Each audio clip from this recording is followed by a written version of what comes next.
92.3 Nigeria Info.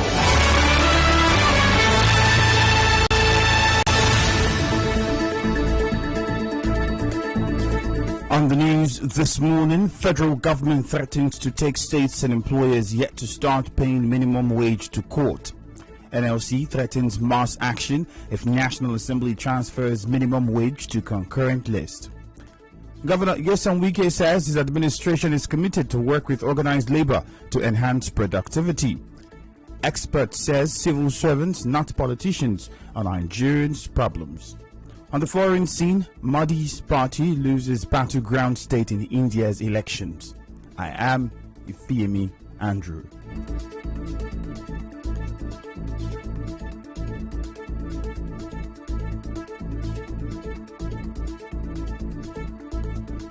Workers in Nigeria are at home today as the federal government declared today a public holiday to mark Workers' Day, which fell on a Saturday.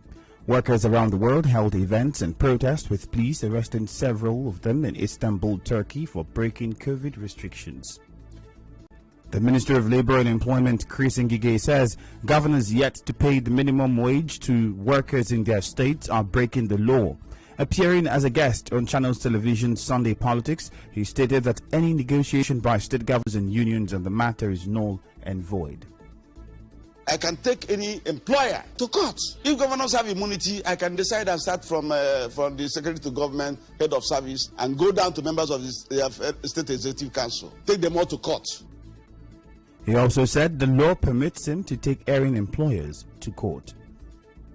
Section 3 says 30,000 naira shall be paid. Shall doesn't give you room for picking and choosing. It's a must. This is a national law. State governments are employers. Private sector people, banks, and the rest of them all are private employers. All of them are in this basket. Any state government or employer that goes and be negotiating minimum wage, like some of them are doing with their unions, they are running foul of the law. And Section 3.3 of the Act says anything you are doing in that direction is null and void. The Minimum Wage Repeal and Reenactment Act 2019, signed into law on April 18, 2019 by President Muhammadu Buhari, makes it compulsory for all employers of labor in the country to pay a minimum of 30,000 naira to their workers. In the meantime, the Nigeria Labour Congress has threatened mass action if the proposed bill, which seeks to transfer minimum wage to the concurrent list, is passed by the National Assembly. NLC President Ayuba Waba made the threat during an event to mark Workers' Day in Abuja. Any day that this law is considered by any of the chambers and also by any of our political elites, Nigerian workers are going to withdraw their services because we are not slaves in our own country. Comrades, our pensioners are very senior citizens. It is a known fact that no sane society will treat the welfare of its pensioners with disdain. It is a global best practice that pensioners should enjoy certain protection, such as free transportation, healthcare, and income support, whereas in Nigeria, our pensioners are treated with disrespect after meritorious service to their fatherland. The minimum wage bill, which is being sponsored by Garba Dati, an APC lawmaker from Kaduna State, passed second reading at the House of Representatives in February. The bill seeks to allow states to decide their own wages based on their own socio-economic variables and circumstance. Governor Nyesom Wike says his administration is committed to working with organized labor to enhance productivity and development in the state. The Governor Wike, who was represented by the Secretary to the State Government, Tami Danagogo, said this at an event to mark Workers' Day in Port Harcourt.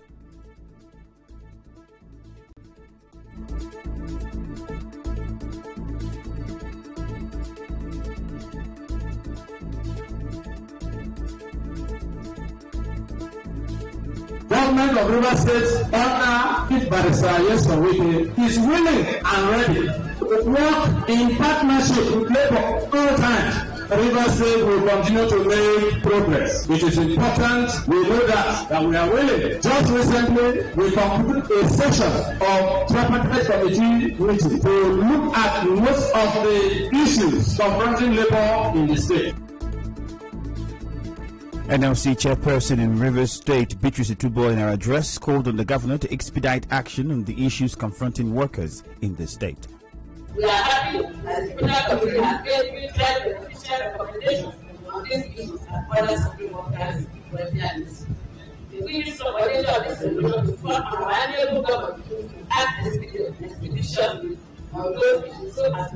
with the support and cooperation of workers. Our correspondent reports that there was a low turnout of workers at the May 1 Workers' Parade. A former president of the Nigeria Bar Association, Olisa Agbakoba San, says the country's problem lies with its leadership and not the constitution. Mr. Agbakoba said this during the platform, a program organized and hosted by the senior pastor of Covenant Nation, Poju Oyemade. I went to court. I got 2 judgments in respect of financial autonomy, and they are not obeying the orders. The state governors have paralyzed the judiciary, and they're looking for more power. No, they haven't shown me that they are constitutionally responsible, because they are not obeying the constitution. The small they have got, they are not obeying it. So what's to say that giving them more powers, that they will actually do better for the people? The NBA president believes that with the right leadership, Nigeria can soar above its challenges. An international legal scholar and consultant, Charles Omole, says politicians are not the biggest problem in the nation's progress, but the civil servants. Omole, who also spoke at the platform, noted that civil servants play a huge role in bringing about change in the country and wield power even more than a minister. You know what the biggest problem we have in Nigeria is? The biggest challenge we have to change this country is in our civil service. Those who don't know how civil service work will know that they can grind any system to a halt. They oppose, many of them oppose modernization. They oppose innovation. They like things being done manually. I wonder why. How many of you know that constitutionally no federal minister in this country can sign a contract to give you a job? How many of you understand that? It's the permanent secretary. It is the civil servant that do that. So how can a minister steal, for example, without what? In fact, many times it's the civil servant that teach the novice minister how to do it.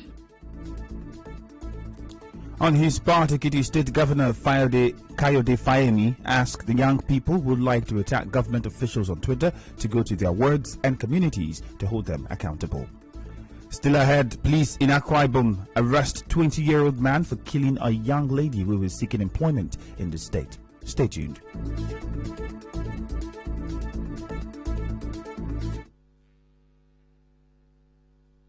Connect with your customers. Advertise on 92.3 Nigeria Info.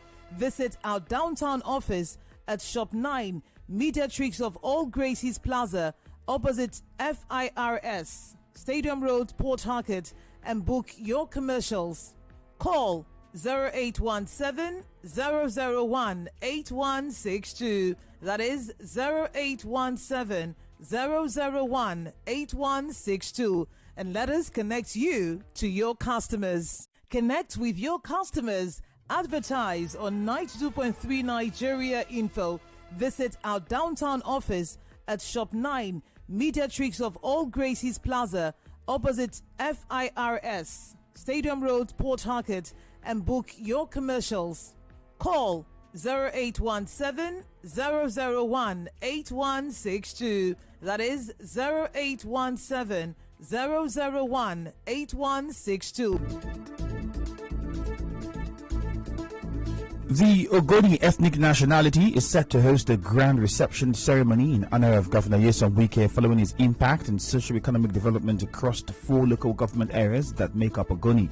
This was the resolution reached at the extraordinary stakeholders meeting held in Sakmenwa, headquarters of Thai local government area, spearheaded by Kagote Worldwide. Speaking with newsmen shortly after the meeting, President of Kagote, Emmanuel Dia, said that the reception ceremony is an appreciation of what he described as the sterling performance of the governor in Ogoni. When you receive someone, you honor the person. So the chiefs have agreed among themselves to give him the chieftaincy title. We feel he has done a lot for us. And I mean, everybody knows that the best thing when you want to ask for more is to say thank you for what has been done. And talking about the hospitals, the schools, especially this road, those of us who come from here used to find it difficult to go home. But now he has done this road. He has also given our children support to get into offices.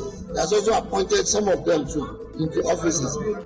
On his part, Chairman of the Reception Mobilization Committee and Commissioner for Agriculture, Fred Bako, advised Ogoni people across party lines to attend the reception ceremony as it will show a high level of gratitude of Ogoni people to the governor.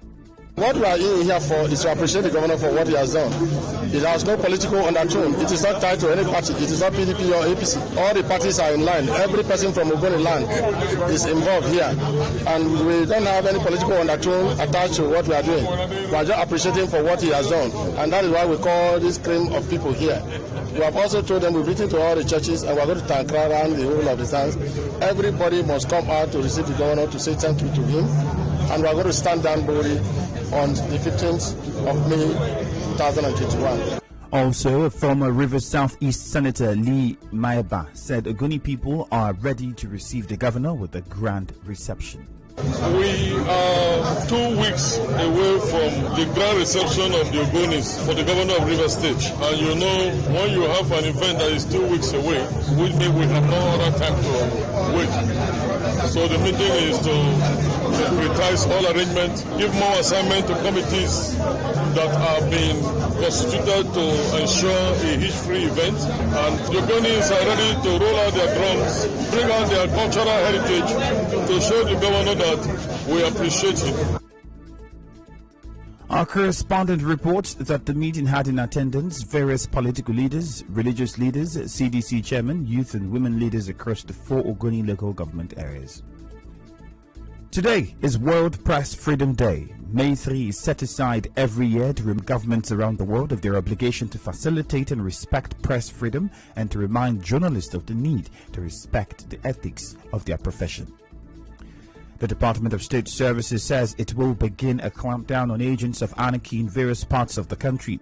DSS spokesman Peter Afunaya in a statement on Sunday said, although democracy offers free speech, it does not give room to reckless pronouncements.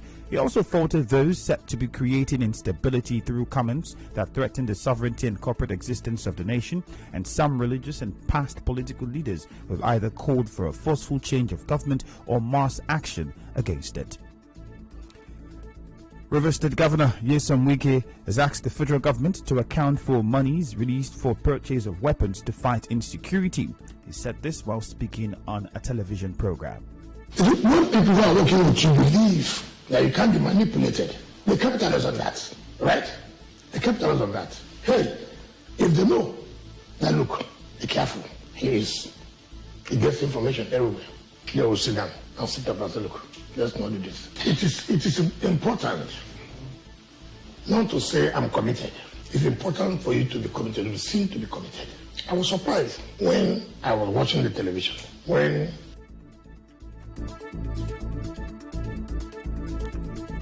the police authorities have dismissed reports suggesting that the Federal Capital Territory is under attack by Boko Haram terrorists. The police PRO in the FCT, ASP Yusuf Miriam, described the report as a mischievous publication targeted at creating palpable tension amongst the residents of the FCT.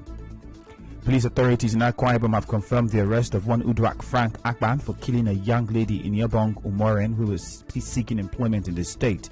In a statement on Sunday, a superintendent of police, Odiko MacDon, said the 20-year-old suspect was apprehended for kidnap, rape, and murdering Miss Umoren.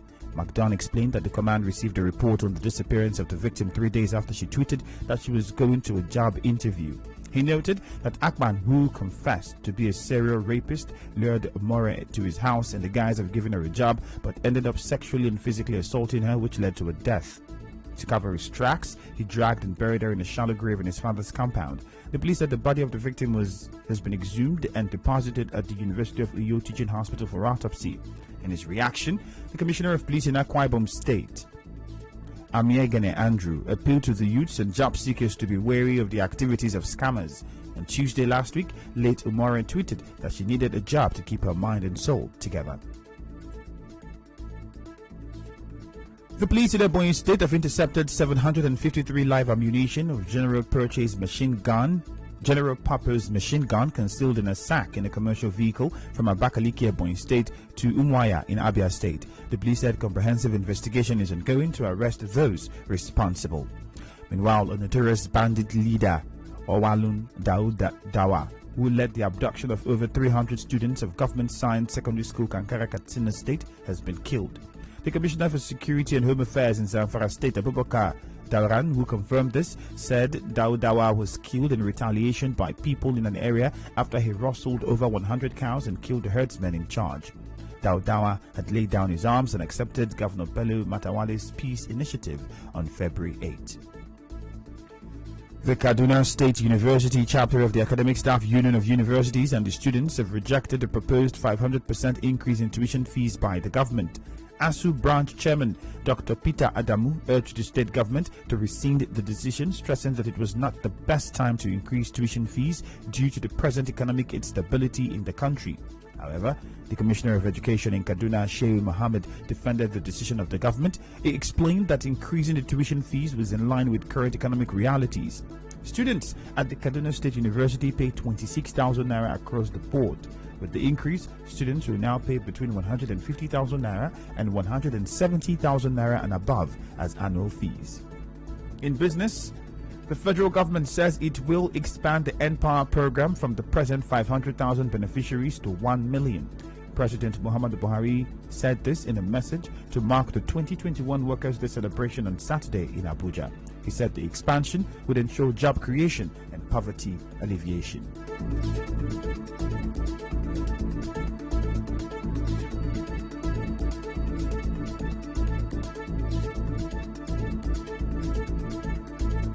And now, we'll bring you news from around the world. Indian Prime Minister Narendra Modi's party BJP has failed to win a key state in elections held amid record COVID-19 death and cases. Mr. Modi has been accused of focusing on polls rather than the pandemic. The party held power in the northeastern state of Assam but failed to make major gains elsewhere. For 10 straight days, daily cases in the country have topped 300,000. On Sunday, India set a new record for daily deaths with 3,689 recorded. Meanwhile, Nigeria has issued a travel advisory for passengers who have recently visited India, Brazil, and Turkey. On the news this morning, you heard that the federal government has threatened to take states and employers yet to start paying the minimum wage to court. Governor Nyesom Wike says his administration is committed to working with organized labor to enhance productivity and development of the state. The Nigerian Labour Congress has threatened mass action if the proposed bill, which seeks to transfer minimum wage to the concurrent list, is passed by the National Assembly. A consultant, Charles Omole, has said civil servants, not politicians, are Nigeria's problem. On the foreign scene, Indian Prime Minister Narendra Modi's party BJP has failed to win a key state in elections held amid record COVID-19 deaths and cases. The news was edited by Enoho Ogbevere. Contact our newsroom on 0818-900-0017. Cloudy weather expected in Port Harcourt this morning. My name is Efeemi Andrew. Good morning and thank you for listening.